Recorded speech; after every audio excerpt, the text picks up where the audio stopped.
Welcome to Mogobe Nuggets of Wisdom podcast. My name is Mompoloki Lerumo Mogobe. Our objective is to enthuse, inspire, energize, and empower entrepreneurs and entrepreneurs of all stripes here in BW and beyond.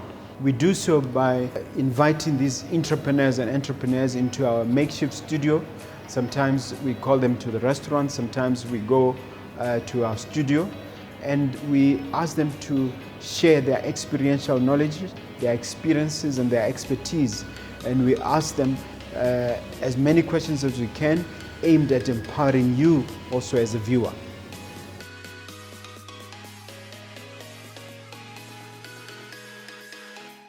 Hello and welcome to another episode of Mogobe Nuggets of Wisdom podcast. It's Mompoloki Lerumo Mogobe, your host. It's been a pleasure hosting you now. I think we are now on to our fourth year with this program, and it's been exciting indeed. And I have a new guest. We're going to talk about financial fitness, a great guest indeed. I mean, he lectures on the subject, but as usual, I leave it to my guests to introduce themselves in greater detail. All I'm asking from you is to strike that subscribe button, because without that, we are doomed. And I still notice that the proportion of people who watch without subscribing is almost 3-1. I really want to fix that so that everybody who watches does subscribe. So don't be watching without subscribing. Thank you and welcome to the studio, Mr. Joshua Pata. Thank you, sir, for having me here. Yeah. Yes. Thank you for coming. What do you think of Mogobe Nuggets? I'm just taking a random sample. What do you think of the show? The show is great because if you can watch it and not just listening to the podcast, listening to understand the context, you notice that there's a lot of information that is people are being impacted on in different spheres of life, because it's not biased to say, no, we are just talking about this only. If you can just listen to a number of podcasts, you know that, this is a podcast that I need to keep on checking what's new in there. How long have you been watching it yourself? I think it's 2 years now. Oh, okay. Yes. Thank you. It's good to be now in the studio. Yes, that's a very wonderful. Just introduce yourself, full name, background, and what you do. Yes, my name is Joshua Pata. I'm from Maitengwe village. I think it's roughly 800 kilometers from here in Gaborone. Yes, that's where I'm from. Educationally, I did my first degree in accounting and finance. That's where I drive my interest in finances. And then from there, I did my diploma in psychosocial counseling.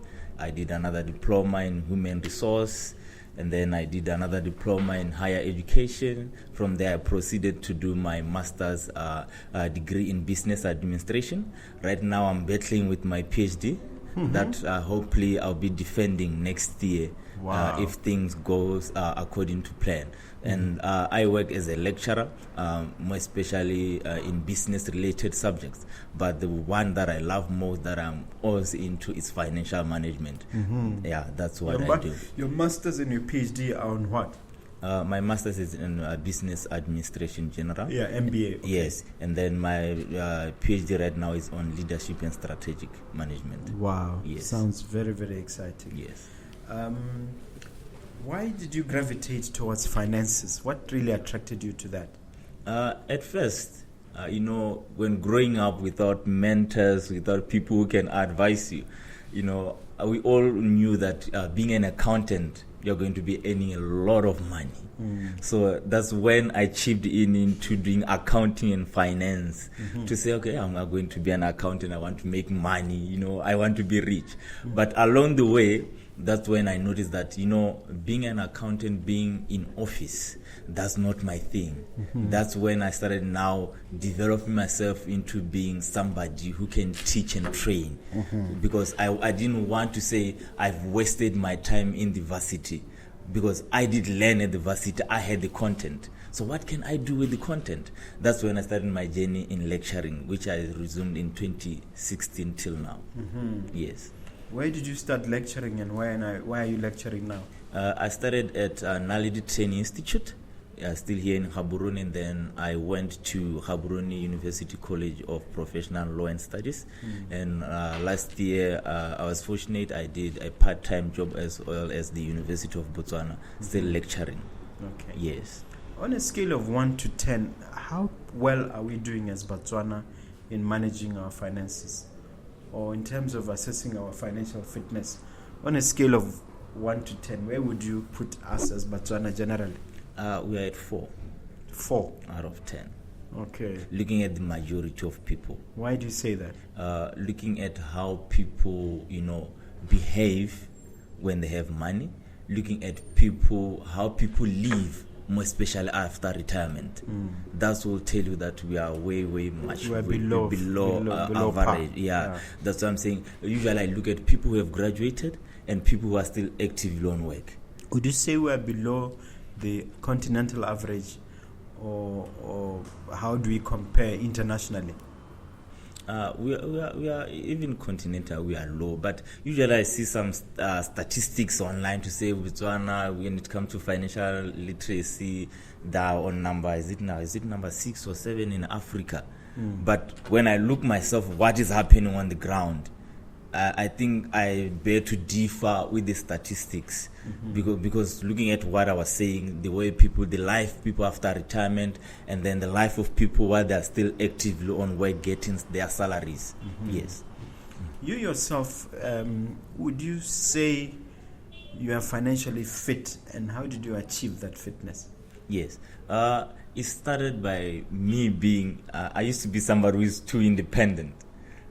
Even I wanted to do something, I won't ask people to help me.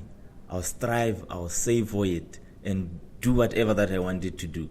Until when I said, okay, but I've been learning about accounting, but even though it was business related, but this can work on personal capacity.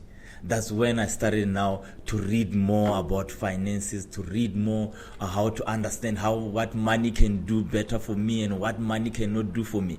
Because usually we mix the two. We don't know things that money can do. We don't know things that money cannot do. We just mix up things and then say, okay, if I'm getting my money, I'm getting my allowance, I'm okay. But I started with my allowance. That showed me that, no, but I'm on the right track.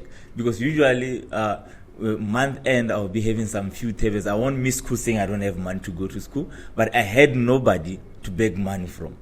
That's where I started the journey, and that's how I developed more interest into finance. Yes. Tell me about the knowledge-based academy that you have set up. Yes. What kind of organization is it, and what led to its formation? Yes, at knowledge-based academy, what we do is coaching, because coaching is a process. We don't just do seminars teaching people about money. We also do coaching. Coaching is a process, because we are from the process of learning to the process of checking on you after service. Because with coaching, there's a lot of after service. So we do a lot of coaching, but the main thing, we do financial fitness coaching. But we have introduced other things like team building, to increase our services in the academy. But much more, it deals with financial literacy coaching. Yes. Where is it based, and how many students you have? We are based here in Gaborone. We have different cohorts. We have individuals who come in for coaching, and then usually we open for cohorts to say, okay, we have an April cohort, and then people just register for that. But usually numbers were very low, because people think that when you talk of money, you want to ask them secretive questions about their money.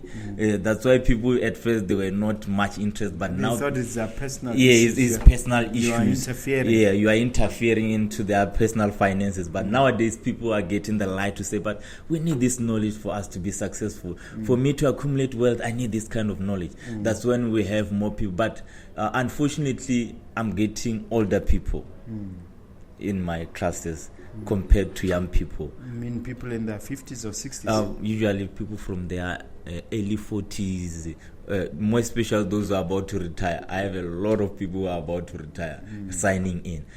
But I think with time, young people also get to understand the importance of having financial knowledge. Okay. Yes. Now, you've written a book. Yes.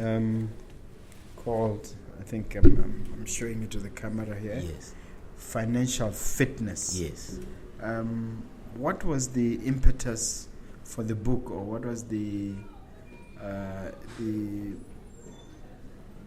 trigger for the book? I don't know. I'm trying to look for a new, a good way of saying it. What really started it off? Yes. I was just looking, because when I developed the interest, I became like somebody who is too investigative. I started just to watch how people do things. And then I said, but what can we do to help people? I said, okay, let me just start pinning this book down that talks about financial fitness, so that people can now start to understand money better. Because I was noticing that even during the varsity time, when their allowance just been credited into their account, people will leave class, will go out, the mood will be high, people will be so excited. I said, okay, this is just a sign they want to blow the money. Yes, it's a sign that people don't understand money. If money reports in your account and then you feel like that money is talking to you, say, go and spend me, there's something wrong. It means you lack a certain element of financial knowledge within you. So I decided to, okay, let me write this book. But at first, let me just write it as a just small, slim book. Because a lot of people don't like reading, especially issues of finances. Yes. And then, okay, let me start with this one. And then I'm working on the second edition, which is more detailed now. Because at first, people, if you bring something, a huge book with a lot of pages, I can't read it, we don't have time. I will always complain that we don't have time. So that's why I pinned this book to say, okay, let me put out these highlighters first, so that when people have it's interest, literally 56 pages. Yes, to say, people, let me pin these highlighters first, so that people can say, okay, but what more can we get about financial fitness? And say, okay, if they're busy wondering, I'm pinning the second edition, which is more detailed now about these elements that I've written on this book. Yes. Now, in terms of Botswana, or I want us to characterize them at 3 levels, and you tell me what are the biggest challenges. Let's talk about students. Yes. Where is the biggest challenge in terms of financial unfitness or lack of fitness? Okay. And then I want to talk about those who are working. Where is the biggest challenge in terms of unfitness? And then we'll deal with those who are retiring. Let's break it into those 3. Yes. Usually with students, the most problem when it comes to finances is impulsive buying. Impulsive buying. Yes. When the allowance is being credited, money is just splashed. They are just swiping. They'll find them in queues as if the money is too much for them. Within 2 days, 3 days, they have nothing. Some of them, they are paying rent. They don't pay rentals. Some of them, they need to take combis to school. You understand? So usually the problem with students or varsity is impulsive buying. That's one of the most disadvantage that they're imposing them into, which is they just buy. They fulfill in the scripture that says, "A fool and his money are soon parted." Yes, and I think Solomon wrote that in the book of Proverbs. Yes, they will tell you that God will provide. You understand? That's why I'm saying we need to understand money to know what money can do for us and what money cannot do for us. So you know that they will say, okay, even if I can spend the money, somebody will bless me tomorrow. I'm a scriptural person. You understand? So they just spend. That doesn't make sense to me. It doesn't make sense, but people just do things when you sit down and think, but this thing doesn't make sense at all. But people are busy making those decisions. People are just busy, impulsive buying, buying things that they don't. For students. Yes. Then the challenge for those who are working, and especially those who are new at the workplace. Bad debts. Bad debt. Yes. Can you explain? Yes. In finance, we have what we call a good debt and a bad debt. A good debt usually results in a lot of what inflows into your pockets. And then a bad debt just results in it being what a liability outflow from your residual or your total income that you have. There is no improvement. There is no another streaming created on that angle. So usually most people, when they start working, they get loans. For what? No, I just qualify to get a loan. I get those people who come. Yeah, but you need to have a purpose. You need to have a purpose. You need to have, why am I taking this loan? Why am I applying for this loan? But a lot of people, when they just qualify for a loan to say, I qualify to get 50,000. Somebody can just fill in forms. I'm applying for this. What is the purpose of the loan? I'll see what I will do with the money. But usually you find that people get loans to buy cars. And those cars are just personal cars, just for me to be driving to work, you understand, going out, using my own car. But if we can look at it to say, okay, but do you really need a car? No, I can just take my taxi going to work. It's enough. And then I can plan. Maybe I can save for the car. I will see what to do. But I think there's a lot of social pressure into people. That's why a lot of people end up getting into debts that they don't have a purpose. They don't even plan for. Just for the sake that they qualify to get a loan, they apply for it. And then they just use for money. Within 2 months, they don't know what they've used the money for. Somebody just know that I have only 5,000 from 40,000 that I got from the bank. But now I still have to service this product. I need to service this loan. That's why people end up having financial stress. It's because sometimes we go into into debts without a plan. And then if you don't sit down, if you don't learn your lesson, you graduate into financial depression. What about the ones who are approaching retirement in their 40s and 50s? What is the biggest challenge? They didn't introduce a lot of streams while they were still actively working. And then you find that they didn't, accumulate as much as they wish they have accumulated. Usually, when people retire, they get 1/3 if you are working for an organ that have pension. Usually, if those people get the 1/3, what they will do is they're going to build houses, buy big cars, and then the 1/3 is now depleted now. What is the remaining is they have those big houses, that big car, but the source now, the income is very little. You are getting 1.5, but you have that big car, you have that big house that you need to service as well. So you find that people don't plan for their retirement. That's the mistake. We just, spend our money, we enjoy our life, we love traveling, and then we forget that there's retirement. Every day when you wake up, if you go to work, retirement is knocking at your door that one day you'll be at home. So if you don't plan for that, you are going to have a problem, more especially people who don't have pension schemes. Okay. Let me break it down. Yes. Other challenges. I think this one may cover all the groups, and you talk about it in the book. Yes. The issue of alcohol and drugs expenditure. Yes. Speaking to our society specifically, how serious is that a problem, and how does it manifest itself? People take decisions or make decisions based on what they see or what they hear from other people. A lot of young people, even older people nowadays, are on to drugs and alcohol, and they are abusing it. Why? Because they hear someone say, if you take this kind of a drug in school, you are going to excel, you are going to do better. If you are actually, there are people who call them shy people.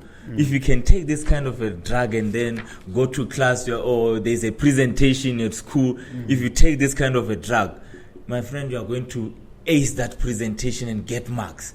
Forgetting that if you start that journey of drugs and alcohol just maybe to boost your confidence, it now becomes a habit, and then you become addicted. And then that thing is going to make you broke, because I think drugs are very, very expensive. Because I remember the other time, it breaks your health and it breaks your pocket. Yes, I attended a sponsored walk in Urban Police Station, and then they were telling us that this size of this kind of a drug costs, let's say, 30,000 pula, a small portion.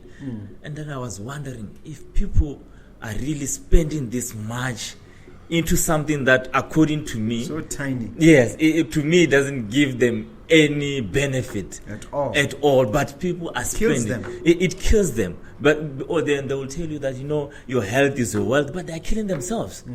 And to find that even older people now are into that as well, which means when kids grow up, they just pick from those old people. Okay, you can take this kind of a drug and still survive. Someone will tell you, I've been smoking for 50 years, I'm still healthy. So somebody comes to you, at Knowledge Based Academy with an alcohol and drug expenditure challenge. Yes. How do you tackle it? How do you solve it? Let's talk solutions. Yes, that's why I did another course, which is psychosocial counseling, to factor in to tackle such issues. Because I can't just talk to you finances if psychologically you are not prepared to listen to that kind of a conversation. Because it's stressful. We are going to pick out to tell you, but this is where you are losing all your money, and you get more stressed about it.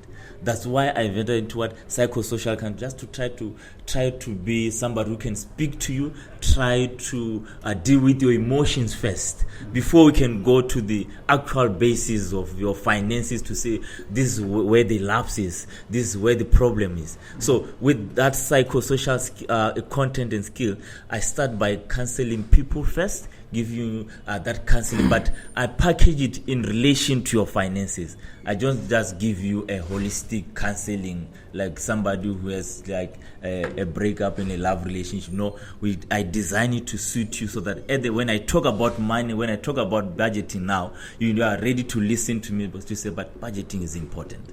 Yes. So usually people need to deal with that psychological thinking and psychological make first before we can go to the solutions. Yeah, but the one having a drug and alcohol challenge, what is the psychological solution? I mean, how do you deal with it? Usually, I try to get what led to that first. What led to the person to be so addicted to these drugs? What made this person to be so heavily on alcohol? Because usually I tell people, because we have different beliefs, I will tell you that alcohol doesn't waste your money. But you and your mentality is the one that does. So we need to approach you so that we can get the light to say, okay, but even if when I'm taking alcohol, but I need to have myself a budget of my alcohol. Because usually people who take alcohol, they don't budget for it. People usually month end, they do shopping lists and expenditure lists of what they think is important, and what they don't think is not important to them is what consumes most of their income. Okay. Yes. I want to talk about things that make people broke. Yes. Which you've analyzed in the book. I'm going to pick, you have a total of 13, but I'm going to pick about 4 or 5, and then I want you to respond. Yes. Number 4, you want the government to solve your problems instead of looking for solutions to address your own challenges. Yes. Speak to that one. Yes. Usually, as people, we want the government to do everything for us. How can the government do that? Yes. That's not its job. Yes. You tell that I'm going to school after graduating. I want the government to create a post for me. But with that one, with graduate, I've noticed people go to school to get qualification, not to be educated. That's why we're failing to employ ourselves or to create employment for ourselves. Because I only have a piece of paper. I'm not that what educate. I don't have the content in my system. So if you think like that, you'll be broke because there's nothing that you are going to sit at home and wait for the government to bring a scheme that you think you are going to benefit and make money out of. So if you just want to rely on the government, you are going to remain broke. You need to stand out for yourself, look for opportunities out there. What can I do with my knowledge? What can I do with my talent? What can I do with the skills that I have so that I can make money so that I don't remain broke? Okay, another one. You are an impulse buyer. Yes. You are broke because you are an impulse buyer. Explain that one. People just buy things for the sake of buying. Some buy things because they are being told that this thing is on sale. I'm passing. The word sale has made a lot of people poor. Yes, you know what people do, but sometimes I think there was what we call psychological pricing in shops. I can just write on this cell phone 500 people, and then I cancel. I write 350. When you pass, you say, "Oh, now this phone is 350." You don't want to research and say, "But what is the?" You say, "What is it called? That thing?" Psychological pricing. When I just write a price 500 people, and then I cancel the price. Below that, I write 350. Maybe the 350 is the actual price. When you pass by as a person, psychologist said, "But this thing is now cheap. Let me just buy it for now. Maybe next time it's going to be more expensive." Or you are being told, if you buy this, you're going to get a gift. So people just buy on that those assumptions to say, if I do this, but do you really need that thing that you are buying? We know that you don't like the green color. You never wear something that is green. But on that day, something is written, sale 50 pula is green, you buy it. When you get it home, you say, but I'm not a fan of this color. So that's how impulsive buying makes people broke. Because you buy because somebody has that thing, you buy because you have money, you buy because it's written is on sale. Another thing that makes people broke is that they accept everything that comes their way. They can't say no. You can't say no. Can you give specific examples here without mentioning names of clients you had who had this problem? Let me try to divert and to give you an example. There are people who sell around, who move around selling. Somebody can just come to selling in the street. Yes, let's say they're selling perfumes. Not saying that, but there are people who are selling perfumes around. I'll come to office, say, Mr. Mogobe, I'm selling this perfume at 500 pula. Just because you think you are Mr. Mogobe and they are me selling, you end up just buying because, hey, what if tomorrow he tells people that I failed to buy a perfume of 300 pula? You understand? So people end up making such decisions, not looking at the benefits. So you think you don't want to hurt the feelings of the person? Yes. Or you just do it. Or you don't want people to talk nasty about it. Nasty say, no, I tried to sell him this thing and then that guy is broke, man. If you just don't view him like this, he's broke. He failed to buy this. Or somebody is just there. You're talking specific examples here. Yes. These are people you've counseled or people you've met. Yeah. There's somebody who people are selling like policies, which are packages, insurances and all those. Somebody will come to your office, looking at your, let's say, your income, and then looking at because those people will propose for you so that you can get a higher premium, so that as well they can also get something in return. They'll propose a higher premium. Maybe you are earning just 1.5, and then I propose a premium of 350 every month just to pay for a policy, a funeral cover. And then looking at what your expenditure is very high, looking at what you are earning, and then somebody will just sign to say, but if my colleagues have signed, let me just sign as well, without looking at yourself and what you afford and what you cannot afford. Okay. Yes. The other one, you say some people just pay a minimum amount to what is due. For instance, a minimum on a credit card, or the minimum on furniture. Yes. Or they pay the minimum. You say that makes them broke. Can you explain that? Yes. Let's say, for example, you go to a furniture shop, you take an expensive bed, and then they told you that your minimum pay that you can pay is 200 pula for 36 months. And then there's another pay that say if you pay 400 pula, you can pay this maybe in 12 months or 18 months, which is lesser than that. Which means if you go for that lesser premium or lesser installment, it's going to take you a lot of time paying for that, which doesn't give you another freedom to do other things that are more important.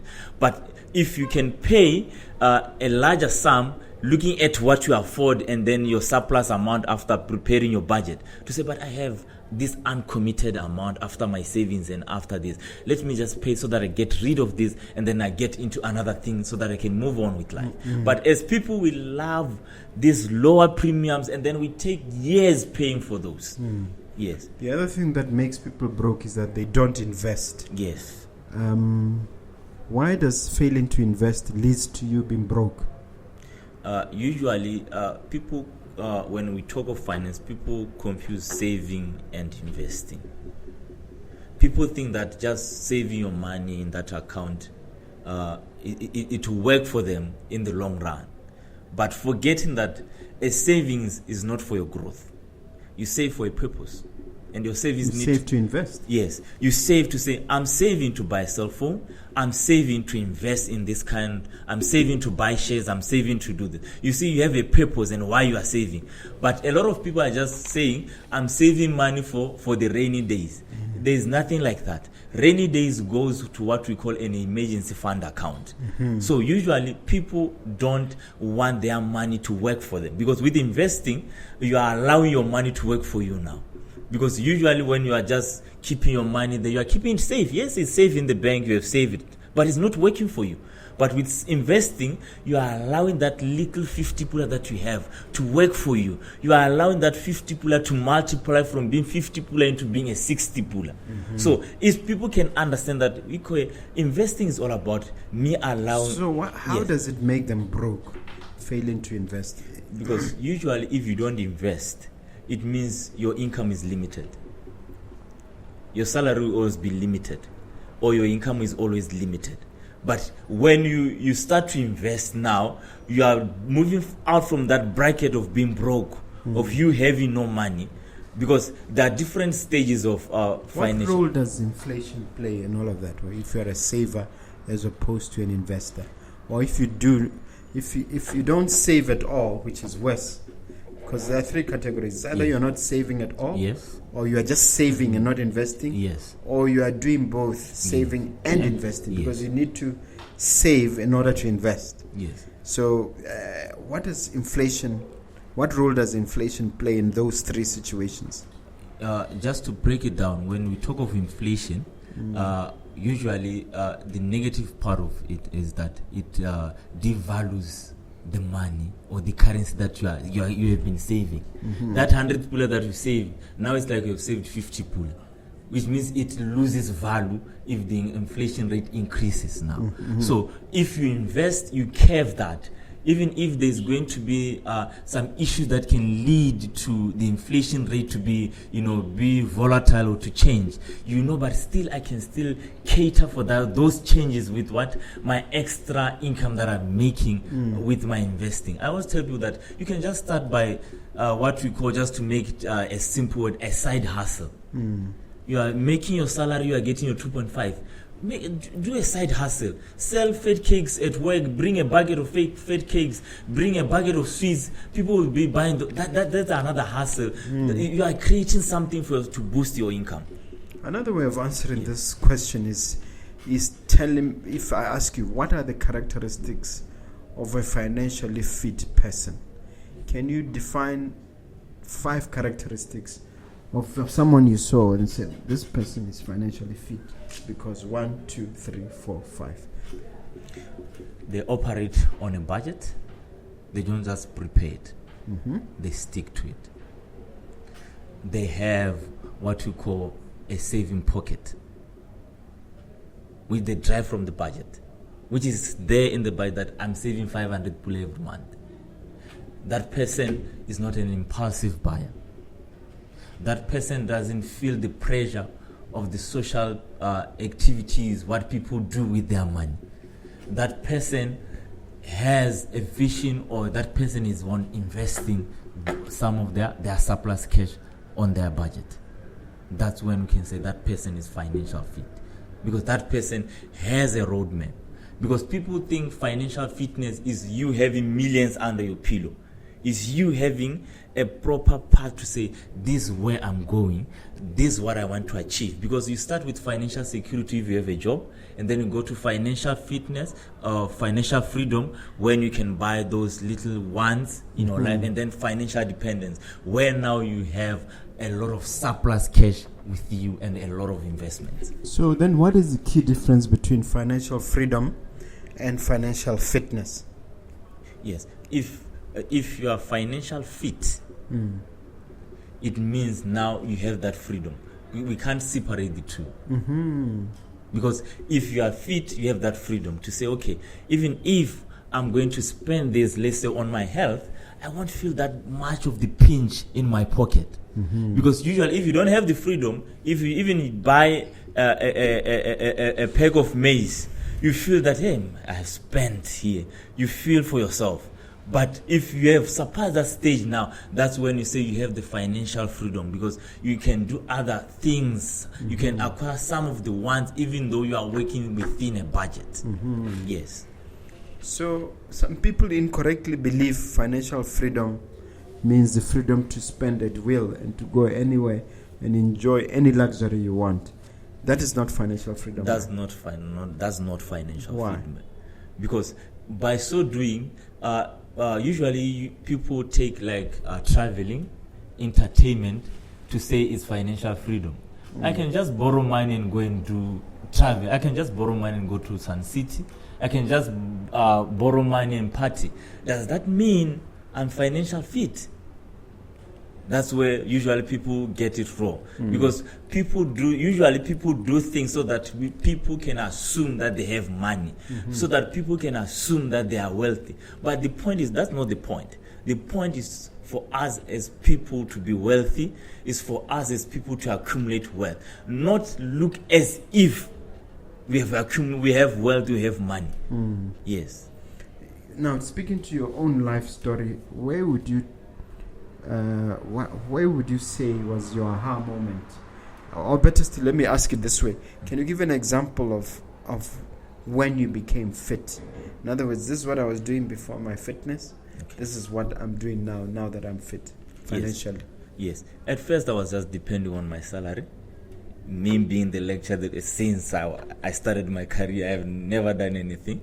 You've been lecturing for 6 years. For 6 years. 6 years, yes. Yes. So when I started I just depended on my salary, just waiting for my salary to be credited, spend mid-month. I see that I am left with few tables. And then I said, what can I do? That's when I started another journey to say, okay, let me start this business with the content that I have. Let me start this business. That's when now I started getting more inflow now. Because even now the brand has grown. We get, government organization engagements, which means now we are growing with me as well. I'm getting more fit. As a knowledge-based academy. Yes, I'm also getting fit. But people will always ask you, but you don't look fit. I say, you're not supposed to see that I'm fit. What I'm doing is what tells me that I'm fit. Because people will look at you to say, but you're not driving that kind of a car. But you are not, you understand. People think that driving an expensive car shows financial fitness. It shows financial fitness. Can you explain why that is not the case? That's not the case, because it goes back to the issue said, because people go into debt, acquire those things. And then at the end of the day, those people are broke, like being broke, but you are still driving that car. You are broke, but you are still, sleeping in that, expensive apartment. Month end, your money goes to that car in that apartment. Then you are too broke than the person who is just selling sweets. But you are driving that big car. So the person selling sweets is doing better than you. Is doing better because that person have peaceful sleep. That person has a vision. That person has a plan. That person is accumulating more and more, even though it is in small bits. Yes. So coming back to your own story, then what happened once you've started changing the lifestyle? Yes. What are the results? If you change your lifestyle with a goal. I remember the other time I told people that I'm going to downgrade. I changed where I was staying. Downgrade from what to what? I was staying in a 2-bedroom house to say now I'm going to just look for a studio pack. So that because I had that, I have that dream to say, but still I'm financing my education. But if I continue stay in this kind of a house, wanting to develop myself, being that better person when I speak to say about that is Joshua Pata. So to build that own brand, but I need to spend. I was forced to downgrade to say, okay, I'm moving from this kind of location. I'm going to stay in this kind of a location just to accommodate my extra expenditure. Because I now have a vision. I understand what money can do for me. But that time someone would say you had that luxury because you're not married or you're not committed as yet. Yes. Does it make a difference if you're already married? It's a matter of Does it affect your fitness? It's a matter of agreeing with the person that we are with and having a plan to say, okay, if we are down, does it allow us to downgrade? Or we are forced to create another stream to sit down and come up with another plan. It's not always about to say, okay, but if I downgrade, what am I losing? But you can see, okay, even if I done, what are the benefits and what can I, if I don't want to downgrade, but I see that here there's another expenditure that is looming, what can I do to be at par with that? Because usually people have expenditures increasing but doing nothing, not taking any action. Yeah, it's a very good point, because you mentioned to me that one of your heroes is Dr. Motoko. Yes. And he mentioned on this show that he actually downgraded significantly. Yes. So there's something to be said for downgrading. What about the usual refrain? What will people say? They used to see me driving a Range Rover. Now I'm driving a Honda Fit. What will people say? People use that as a reason for not downgrading if they need to. Yes. If you know yourself and you know what you want to achieve in life, you don't just listen to what people say. You look at your own goals to say, I'm doing this because of this. Whatever people say, it won't change my vision. It won't change where I'm going. But people are afraid of that, which means those people haven't fully accepted who they are and what they want in life. Because sometimes you don't become too authentic to yourself because of other people. That's where we lose it in life. That's where we fail in life, because we care much about what other people will say about me. If I'm moving from this kind of car, driving this small car, I'm moving from this kind of an essays to this kind of what people will say. It doesn't matter. What is important is what is it that we want to achieve? What way are you paving for yourself at the end of the day? That is very key and important. Yes. And how important is the D word, discipline, Yes. in all of this? Usually, people, when talk of discipline, they talk of character and attitude. But still, in finance, we need to have financial discipline. Why the discipline? After creating that budget, you need to stick with that the discipline. If you can't afford, you tell yourself, I can't afford, that's the discipline. Because it goes back now to you restructuring everything now. Your attitude towards your spending, your character as a person, to say, what kind of person do I want to be and live as? Because I can't live as Mr. Mogobe. I need to live as Joshua Pata. That makes me. That makes my element of discipline, character, and attitude. Yes. It's interesting. Yes. Now, you've identified in your book investment opportunities where you are saying people who are struggling with their finances, or just people in general, need to look into. What are the key ones that you've identified? Investment opportunities. Yes. Right now, the most thing that I've picked as one of the most advantageous that people can invest in is agriculture. You never go wrong with agriculture, because looking at all the spheres of agriculture, looking at the import bill of what this country is importing, even simple thing, tomatoes we are importing. But if we can look into those angles, what does the people out there cry for? What are the people need out there? Why do you say you can't go wrong with agriculture? What if the tomatoes that you plant are attacked by, insects, or what if the harvest goes wrong and there's no rain? Right. I've had farmers crying. Yes. So why do you say you can't go wrong with agriculture? Every investment has a risk. Every investment has a risk. Usually, if we focus much into the risks, we won't invest. So we just look and then say, okay, but this, how we can mitigate this.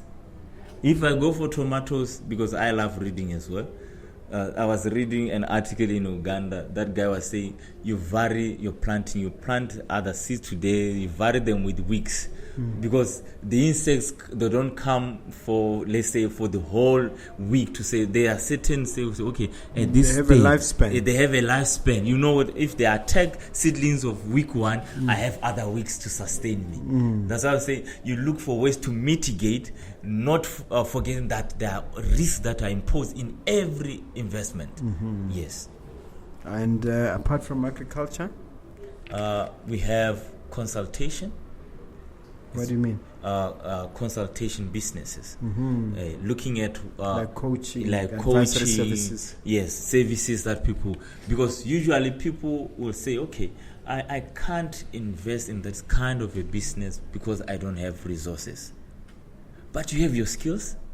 And you have your degree or you have whatever. Your degree, you have your skill, knowledge. You have your own content.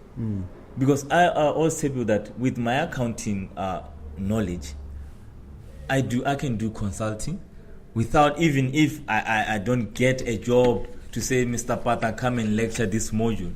I can still survive from consulting people who want to know more about money, who want to prepare cash flows, because there's somebody who has done maybe nursing, they know nothing about how to prepare cash flow. That's where I chip in. That's where I need to invest my energy and the little that resource that I have. That's why I say I love Dr. Wilber. He said, what you have is enough for you to start. That keeps me going every day. What you have is enough for you to start. Yes. Now, in terms of wealth and sustainable wealth, are there numbers to an average person?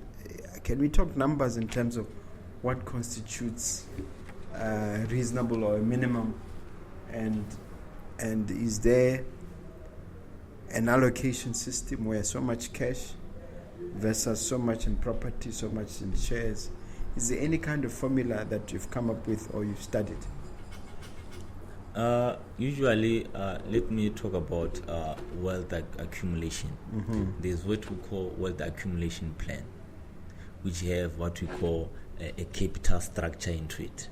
To say, looking at your income, how much income are you reinvesting? How much debt have you pulled through into to combine that? Because usually when we talk of debt, people tell you that, bad debt, I can't go for debt will pull you back. And I will still tell you as part of that, debt can make you grow. But people don't understand that. But people listen to people like Dave Ramsey, who is all over the internet, but his message is uncompromising. He says, you don't need debt. You don't need even credit card debt. That is when I listen to him. And his view is that the Bible is clear. It says that the borrower is a slave to the lender. Period. You don't want to be a slave. How do you respond? You become a slave if you become a net borrower. Because every debt or every liability has its lifespan. If different sources, if it's a bank loan, mortgage, whatever that it has a time frame to say this is for 10 years and then you'll be done. But once you become a net borrower, that's when you become a slave. Give me an example in terms of net borrower means what? A net borrower, let's say I come to you, I say, Mr. Mogobe, I want to invest in this kind of a business. I'm asking for 20,000 pula. You give me the 20,000 pula. Along the way, I approach somebody else again with the same concept. I want to do this. I lend me 20,000 pula. By the time you want your money, I'm going to somebody else again. Please borrow me money. I want to do so that I can pay you back. When I pay you back, the other time I'm going to come back again to you to say, I pay back. I'm a good person. If you give me money, I pay back. But I was still borrowing from other people to pay you back your money. That's when you become because you are linked to a chain of what borrowing is. There's nothing that you are doing. You are borrowing for you to fix. You borrow for you to fix. You rob Peter to pay Paul. Yes, you are always circulating into debt. But that thing on its own, that's a slavery. Yes, because you are now locked into that. There's no escape because now you are living by what borrowing. You can't escape that, but.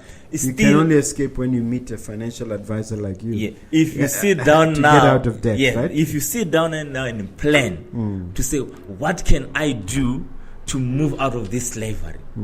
That's now the turning point. But people, I think a lot of people never come to that to say, but I'm into too much debt. What can I do? People, where can I get the money? That's the problem. That's the problem with people. Where can I get the money to pay him? I think he's calling me too much. What should they be thinking? What can I do to get rid of this debt? Not who can borrow me money again to pay him.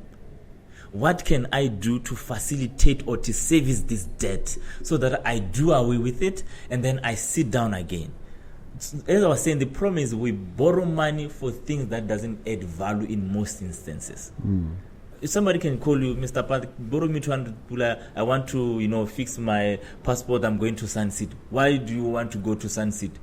Because you don't afford to go there. Sit down, do other things. Borrow money to do things that will help you grow. That will generate more money. That will generate an income for you. That's why even now we don't have generational wealth creation.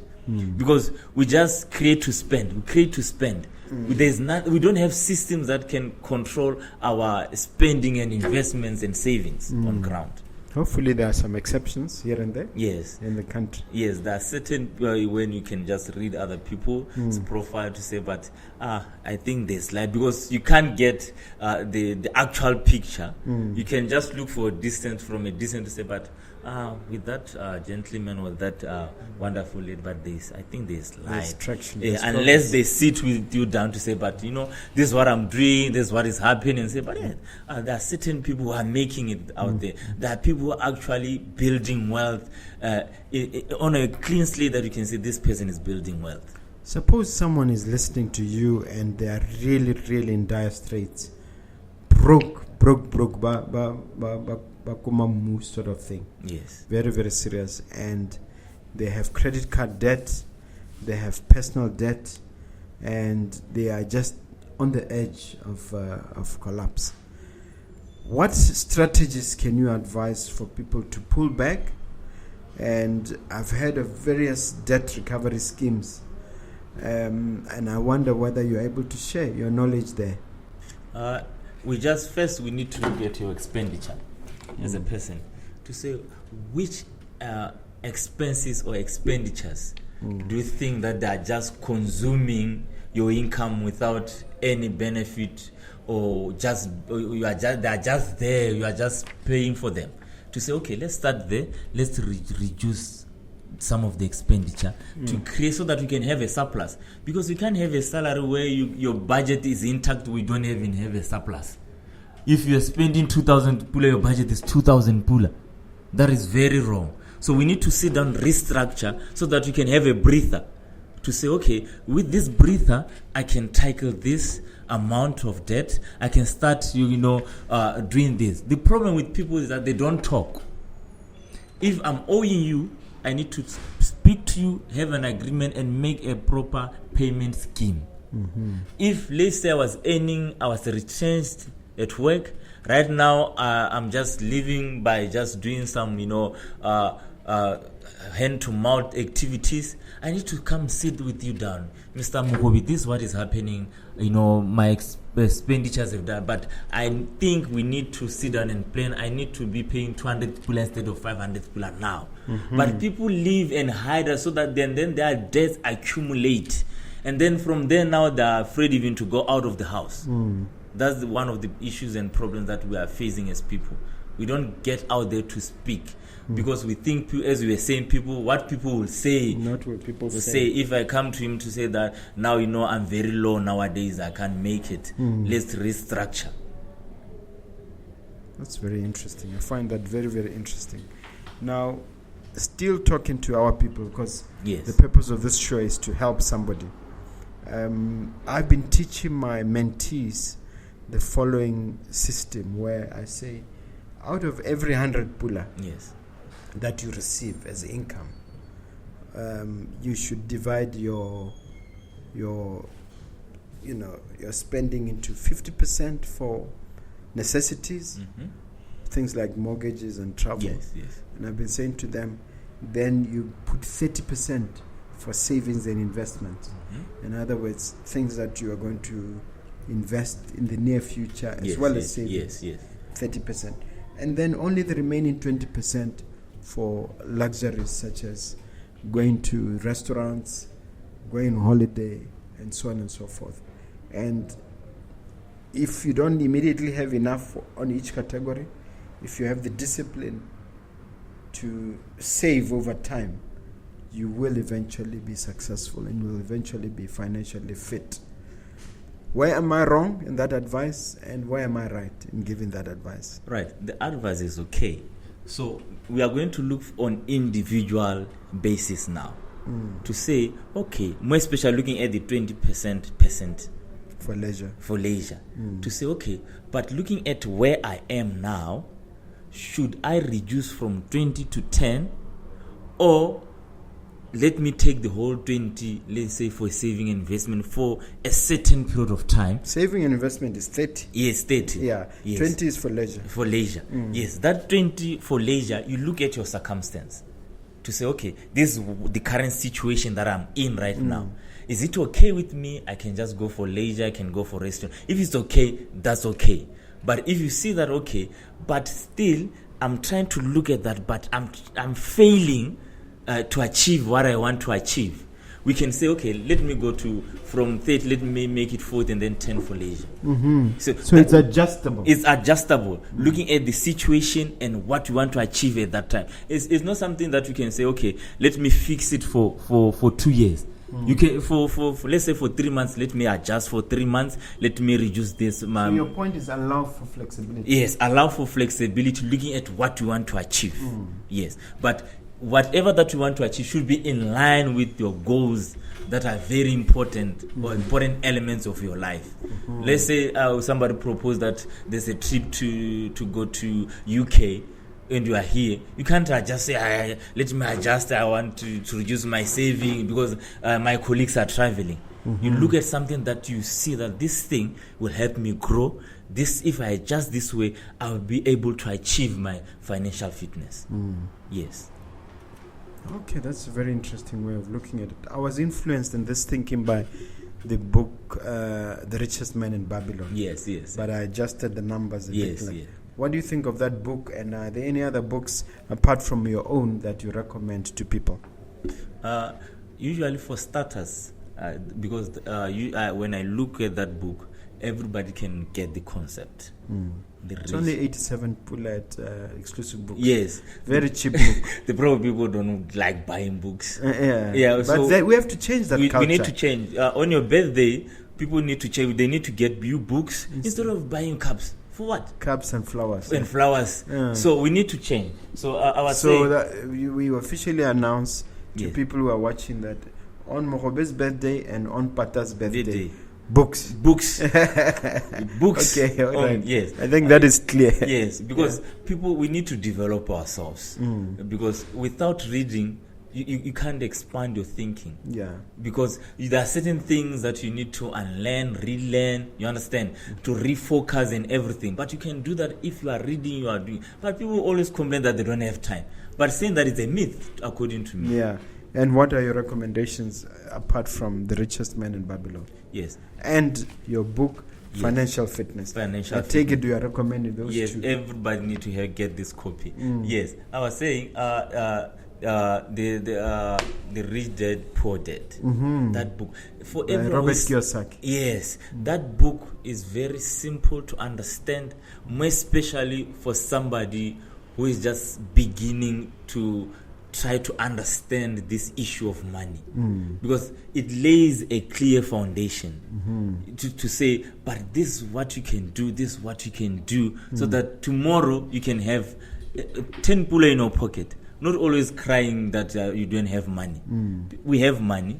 Most of us we're at that stage of having an income, but we are always crying. It's because we don't have the skills and the knowledge. Yes.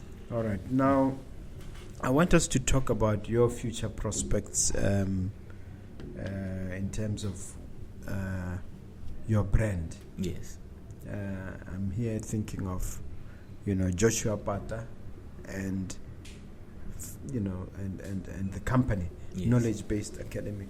What can we look at in terms of the crystal ball?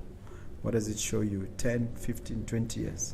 Yes. I have Knowledge-Based Academy, and then I have my personal brand, which is Joshua Pata Talks. Yes, which they work hand in hand. Just for branding purposes, I have Joshua Pata Talks and Knowledge-Based Academy. So usually people get to go to knowledge-based academy through Joshua Patha Talks. Yes. So looking at the brand, I think just in 5 years, it will be an international brand, because nowadays I'm engaged in South Africa, I'm engaged more especially in Zambia. The brand has grown in Zambia. I'm always in Zambia. I'm always doing online trainings in Zambia. Zimbabwe also, I've been there with my talks on finances.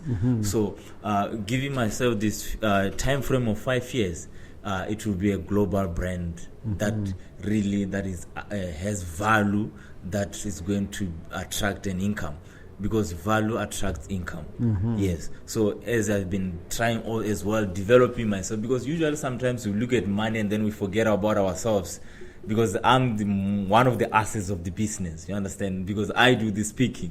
So I've been developing myself as well, so that whatever talk that I give, I speak to impact. I don't just speak. So in 5 years' time, that was going to be a global brand. In 10 years' time, I don't know what to say. Looking at what is happening currently, looking at what the engagement that I'm getting. Yes. What about the knowledge-based academy? When will it be in 10, 15 years? Yes. Looking at knowledge-based academy, in 5 years, I think maybe that's when we should be more profitable, because we are still trying to disseminate financial knowledge to people to understand the importance of learning about money, because it's slow, because people don't want to learn about money. As we were saying, people think that it's personal. When you get there, we talk of personal issues, but we can use holistic approach to assist you get where you want. So I hope people from now, they will notice the importance of financial fitness, the importance of understanding money. Money is not you knowing what this is a coin, this is a note. Is you understand what this thing can do for me. Okay. Yes. Now, on that point, it seems to me you are encouraging people to have a side gig, because you are mainly a lecturer. Yes. But now you're an author, you're a speaker, and you also have your own academy. Yes. So how important is it to cultivate your side hustle, your side gig? Yes. Just saying this, there is no longer job security. There is no job security. Job security. There's no, even if when you're worldwide. Even if you get that letter that you are permanent and pensionable, there's no job security, because tomorrow you can get sick and fail to go to work. Tomorrow you can be retrenched. That's why I'm saying there's no job security. You can be fired, even if you're having that permanent and pensionable letter in your drawer. That's why I'm saying there's no longer job security. That's why we need to create our own hustles aside. We need to build ourselves. Not saying you can't build your career, let's say, as a nurse. You can build your career as a nurse, but there's something that you need to do aside to take care of what the unforeseen circumstances in the unforeseen future. So that's what I always tell people: do something for yourself so that you cushion whatever that may arise in the future. So then, how do you overcome the false notion or the false excuse that I have no time, which people use for not reading, which people use for not starting a side hustle? I don't have enough time. I said it's a myth. Why I'm saying it's a myth? Because if you plan, you become organized. If you become organized, you know that we have ample time. The problem is that we wake up every day, day in, day out, without a plan. What is it that I'm going to do today? What is it that I'll be doing the whole of this week? If you can have that plan, you know that you have ample time even to go out to do other things, to relax. It's not all of about you being always intact in your career or what. But if you don't plan, you're going to be disorganized. If you are disorganized, you're going to be complaining of time. Yes. That's very true. Time to ask me a question, sir. Yes. If you have one. I have one. Yeah. Yes. As you have started this podcast, you being in business, what really keeps you going forward without you looking back to to say, but I think I need to give up on the podcast, or I need to give up on my business and focus on your law. I once said you gave me an answer already a moment ago. You already answered that question by saying you need to plan. Yes. You need to structure your life. I have a very simple life where Mondays are for me in terms of doing my reading, doing my research, health, doing my own thing. It's clear, it's taken. And then I have Sabbath, which is Saturday. That's for God in terms of my belief as a Seventh-day Adventist. Then I have Thursday, which is strictly, well, not strictly, but mainly for the nuggets in terms of shooting the podcast and dealing with the guests or dealing with any interviews, like you saw some people wanting to interview me. So it's around Thursday. Then I have the remaining days for work. Because after all, the Bible says, 6 days shall thou work. Definitely. So my interpretation of that is that I have to spend those 6 days working. It's only the 7th day that I rest. So if I consider that, then there's more than enough time for other things, because I work with teams. I can't do anything on my own. There's a team for nuggets. There's a team for restaurants. There's a team for the property side. And there's a team in the law firm and various other areas we're active in, including the hospitality. So I work with teams. So my job is simply to manage managers of these teams. So that way, through the system which you articulated, which is that of planning, that of budgeting, that of organizing, I think I can do it, and I'll continue to be able to do it. God bless you. Thank you very much. All right. Now, as we conclude, tell people where they can find this book, number one. Number two, tell them where they can reach you, share your contacts on social media. Okay. Right. This book is available at Bala Books at Rail Park Mall. That's where you can get the book. And if you want to engage with Joshua Pata, I have a Facebook page titled Joshua Pata Talks. And then my cell phone number that you can call me for business is 7607 3118. 7607 3118. And then my email is patajoshua02@gmail.com. That's where you can get hold of me so that we can engage and embed our future. God bless you. Thank you very much, sir. You've been a wonderful guest. Thank you.